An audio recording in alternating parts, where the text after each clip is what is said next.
nílé lóko lájò lẹ́yìn òdì mo kí gbogbo yín káàbọ̀ sí orí ìkànnì Musolight. Mo kí yín pé ẹ káàárọ̀, ẹ káàsán, ẹ káalẹ́ ní ibi tẹ́lẹ̀ gbogbo tẹ́ bá tẹ́ láǹfààní láti máa wò ìkànnì Musolight. Àjíjẹ ara yóò máa jẹun, ọlọ́run ní fẹ́ ṣẹ̀ṣẹ̀ gbogbo wa. Ojú tẹ̀ fún wò wá àti títẹ̀ fún wò wá lòdì, kò sì ní fọ́nà ṣe ìwé ẹ̀ṣẹ̀. Musolight TV #1 Islamic channel jẹ́ ìkànnì tí ó wà fún oríṣiríṣi wáàsí àti ọ̀rọ̀ ẹ̀sìn látọ̀dọ̀ ọ̀pọ̀lọpọ̀ àwọn àfáà ńláńlá jàǹkàjàǹkà tí wọ́n mọ̀ máa ṣàlàyé ọ̀rọ̀ nípa ẹ̀sìn wa. Ní báyìí, ẹ bá mi subscribe sórí Musolight TV kí ẹ lè máa jẹ ọ̀pọ̀lọpọ̀ gbádùn àwọn fídíò táwọn fi síbẹ̀ lónìí ọ̀rọ̀. Ẹ bá mi like kí ẹ sì bá mi subscribe, ẹ bá mi share kí ẹ bá mi comment sórí àwọn fídíò yìí kí ṣe bẹ́ẹ̀ ti sí.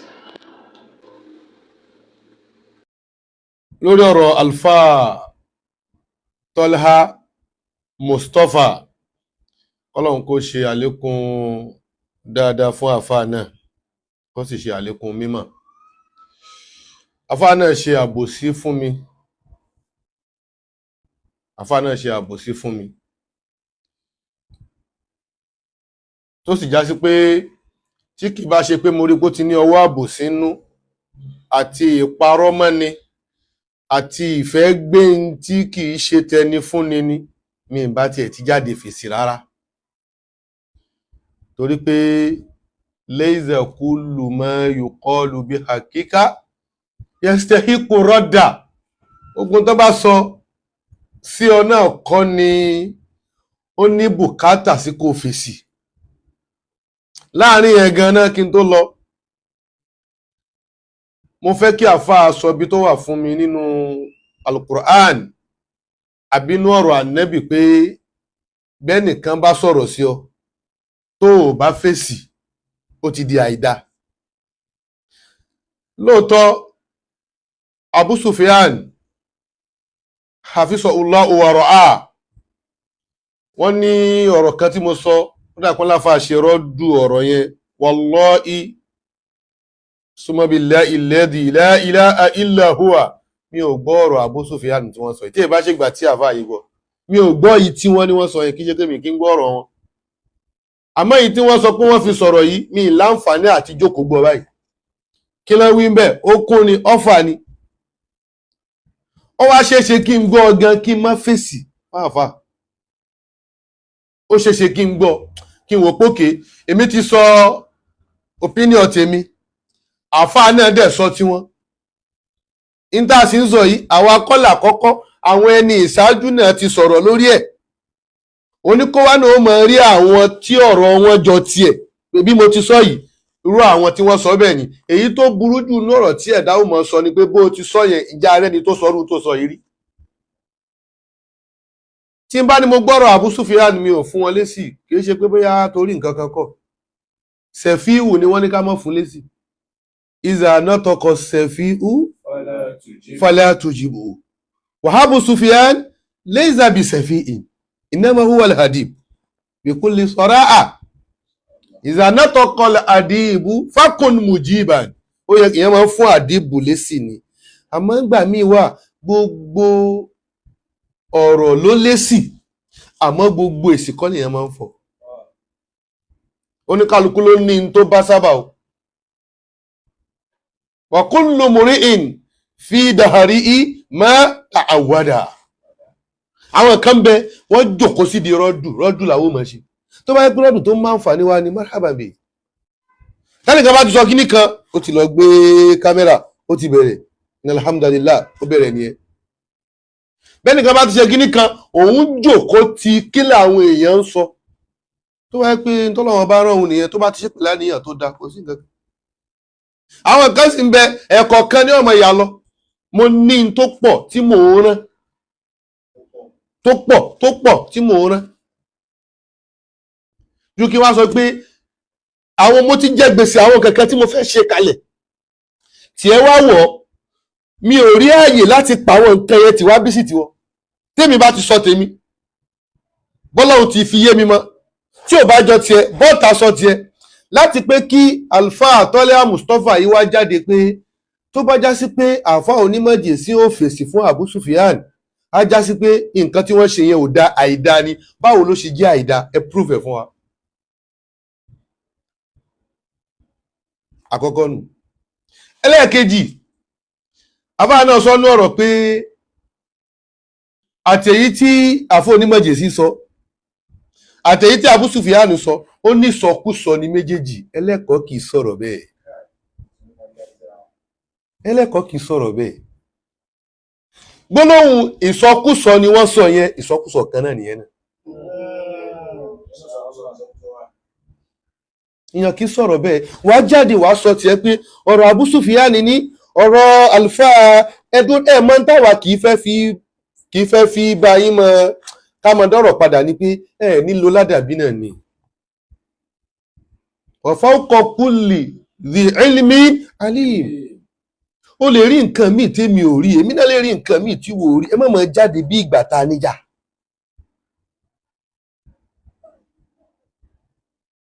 Nígbà tí wọ́n bi kẹ́mọ́ wo ọ̀pọ̀lọpọ̀ táwa kì í fi fèsì o. Ó ní asukut kíyàn dákẹ́ ńgbà míì yusamma balagan majas. Wọ́n asukutu alibalaga. Indaman la yafhamu al-khitaba.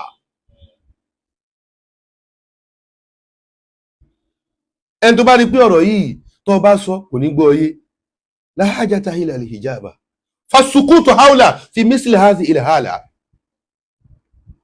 Abẹ́ni tó mọ̀ ẹgbẹ́ pa ọba sọ náà orí ń tó dúó yẹn ní ó wulẹ̀ dúó sí. Àfáàsí ni wa minal baliyyati azilu man la yar'awi an ghayyi wa khitabi man la yafa. Nínú núktọ̀ tí mo múlẹ̀ sọ̀sọ́kúsọ.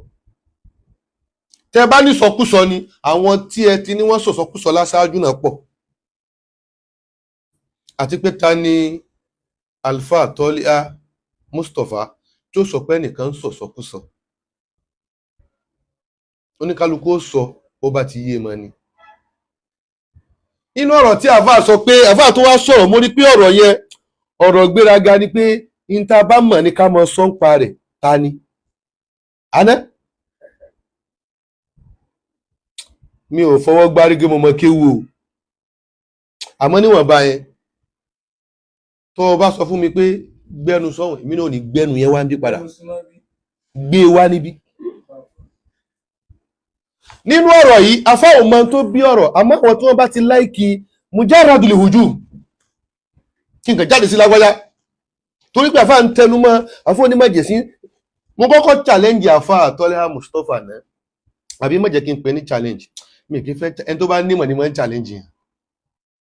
Mo kàn fẹ́ Yorùbá ò ní bá lò ó dá àfá TOLIAH MUSTOPHA níbi ọ̀rọ̀ tí mo sọ yẹn mo fẹ́ ẹ mọ bó ṣe máa ń play ọ̀rọ̀ tẹ máa ń gbé sí ẹ lọ mú un jáde ibi tí mo ti sọ pé orin yìí o ẹbọ ni. Yóò dùn mọ́ mi ẹ play ẹ̀ fáráyé pé ibi tó ní Mọ̀jèsí sọ pé ibadallah rijalallah a'inuna bi'awnillah ibi tí mo ti pè ní ẹbọ tí mo ti sọ pé ẹbọ ni yóò dákẹ́ mú jáde. Kí ló bí ọ̀rọ̀ à ń kọ́ àwọn ọmọ sáni ìdáàdì àwọn sáni ìdáàdì là ń kọ́ ní tíradìsì yìí ti ń jẹ́ mọ́túnú àlẹ́ là ń kọ́ wọn. Ìyẹn sì máa ń kọ́ gẹ́gẹ́ bí ẹ̀kọ́ ìyẹn ó máa kọ́ àwọn ọmọ hasba fahmihim hasba tabaqatihim hasba levihim bí lẹ́fù wọn bá ti mọ́ ni. Mo wá ń ka hadith yẹn fún wọn a wá bá débi pé wa iza sta'anta fasta'in billah bí èèyàn bá fẹ́ wá ràn lọ́wọ́ kó wá sọ́dọ̀ Ọlọ́run. Ẹ jẹ́ ti ẹ̀bí àfáà TOLIAH MUSTOPHA Ọlọ́run tó bàbá mi ṣàlékún dáadáa àfáà náà. Ǹjẹ́ èèyàn gbọ́dọ̀ nígbàgbọ́ pé ẹnìkan lè ṣe ń tọ́lọ́run ò ṣe. Kódà tí n bá ṣe nǹkan fún ọ gẹ́gẹ́ bí mùmínì ǹjẹ́ jẹ́ kó gbà pé mi mo ṣe. Tí n bá fún ọ lọ́wọ́ ǹjẹ́ ó jẹ́ kó nígbàgbọ́ nínú ọkàn rẹ pé mi mo fún ọ.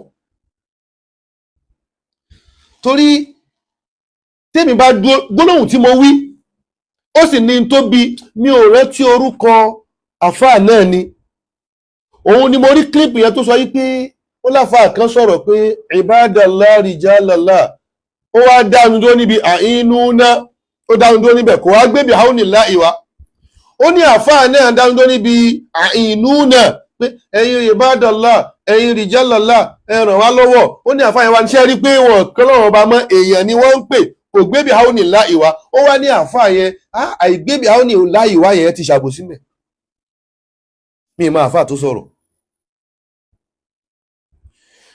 mo wá wò pítọ̀ ìyẹn máa ń wá òsìrù fún yẹn ni mo wá ní orin yìí tá bá ní ká wò nígbà tí àfáà sọ pé ibadallah rijalallah a'inuna bi aunillah èmi wá ń tọ̀ bó tiẹ̀ ṣe kọ́kọ́ gbé wá pé ẹ kún wa lọ́wọ́ bi aunillah kìí ṣe mujarradu ìrànlọ́wọ́ tí yín o bi aunillah pẹ̀lú ìrànlọ́wọ́ ọlọ́run tó ń ṣe déédéé wa iza sta'anta fasta'in billah mo wá sọ pé pẹ̀lú lè gbé bí aunillah ìwá yẹn ó ti mórí bọ̀ àfáà tó kọrin yìí ti mórí bọ̀ èmi wá nígbà tó bá já sí pé kò wá dákọ̀ bí aunillah yìí ó kò lọ tí n bá ní pé kò lọ mo ní reason ọ̀tọ̀ ní ká sọ pé kíní yìí kò lọ ọ̀tọ̀ ní ká ní kíní yìí mọ̀kìrúhù ni ọ̀tọ̀ ní ká ní kíní yìí kọ́ haram ni kò lọ tí mo mí ni pé ẹnìkan ò lè sọ kọ́tàn pé èèyàn kan ni ó ṣe nǹkan fóun lẹ́yìn ọlọ́run mo ti sọ̀rọ̀ nípa kọ̀díyà tàwásùlù láìmọye ìgbà ìṣègá láìmọye ìgbà káfà lọ wò dáadáa tí n bá ní pé kò lọ tó bá yẹ pé èmi bá sọ yìí pé bi'aunillah ìyẹn ìrànlọ́wọ́ ọlọ́run ọba ló fi wá tí ń wá ni kò sí ẹni tó lè takò yẹn kò sẹ́ni tó lè tako ìwà ìrànlọ́wọ́ lọ́dọ̀ ọlọ́run kò ṣe takò àmọ́ bí tí ìyapa ó ti wá tó sì yé àfáà TOLIAH náà ni pé àwọn kan gbàgbé òun ẹ má ṣe al-ista'ana wal-istighaza bi ghayrillah ẹ má ṣe tá bá bẹ̀rẹ̀ sí ní bí wọ́n máa rí nǹkan sọ àwọn kan ní a lè ṣe tá bá bí àwọn tó náà lè ṣe wọ́n rí nǹkan sọ òun ni túmọ̀ pé kò lọ lọ́dọ̀ ìyẹn ni pé kò lọ tí mo wí yẹn ni pé kò lọ lọ́dọ̀ àwọn apá kan ó lọ lọ́dọ̀ àwọn apá míì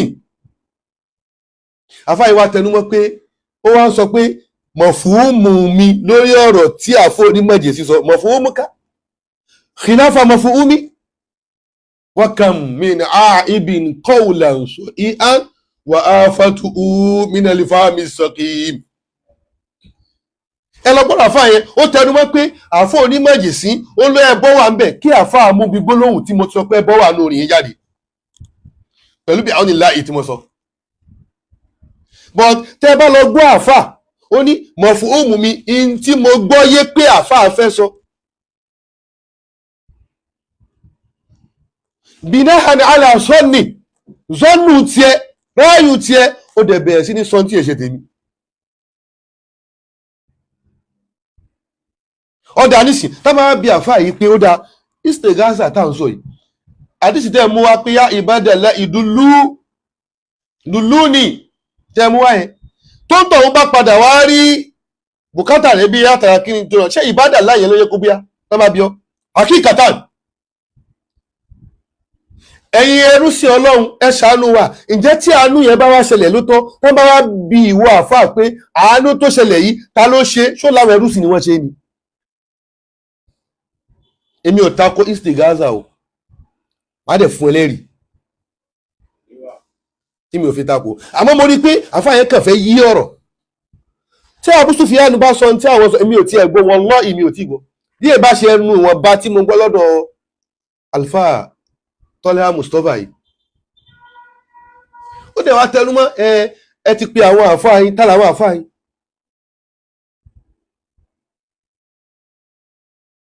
ọ̀dà ọ̀rọ̀ tí àfáà ń sọ nísìn ẹ lọ wọnú tírà yìí tí ń jẹ́ al-kawashiful jaliyya fi raddi ala al-wahabiyya lọ wo page 5 kí ni o 543 ó ń bọ̀rọ̀ yẹn bọ̀ wá ó wá ní mimma la shakka fihi anna talaba an-naf'i wa durri la yultamasu ala jihati al-haqiqa illa min rabbil izza. Ẹgbọ́n tí a fà sọ ní talabu an-naf'i wa durri, kíyàn wá àǹfààní pé ẹ dákun ẹ ṣe mí láǹfààní, àbí wa durri àbí ẹ bá ń fi nira kẹyàn, la yultamas, wọ́n lè wá síbi kankan ala jihati al-haqiqa, haqiqatan kò síbi tá a lè wá sí illa min rabbil izza. An-naf'u wa durru la tajuzu nisbatuhuma illa ila Allah. Tá máa bí ọ ẹni tí wọ́n rò pé òun pè pé òun ló ṣe yẹn, tá máa bí òun náà kò lè fọwọ́ sọ̀yà pé mi ni, yóò ní Allah.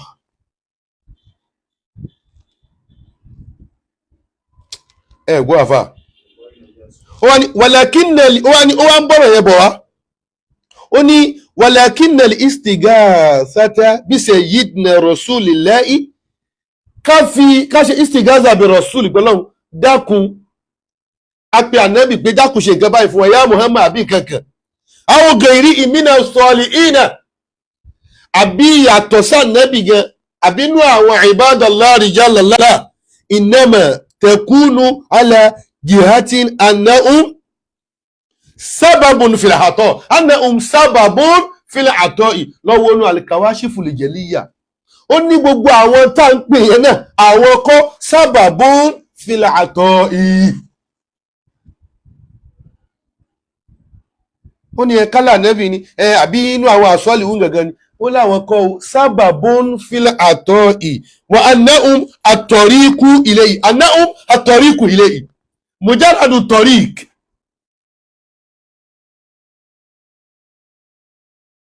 Bí èèyàn kan bá ní ẹgbàmí ẹgbàmí ẹgbàmí, ó wá wọnú ilé, àwa ṣílẹ̀kùn fún, àwa gbà á lóòótọ́, ṣáwa la gbà á ní àbọ́lọ́hùn.